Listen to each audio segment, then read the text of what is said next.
tornado touched down in South Midland County and tore through South Ector County around 5 p.m. on Monday. A rolling funnel cloud combined with strong winds portends bad things for the places they pass through.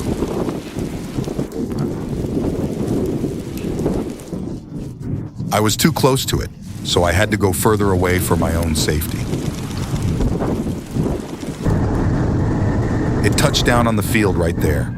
My first thought was, no one will be there. Please God, keep everyone safe.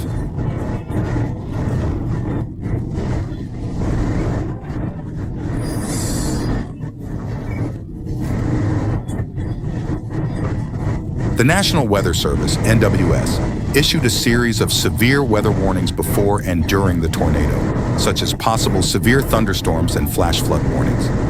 Strong winds reached speeds of 75 km/h, combined with large hail.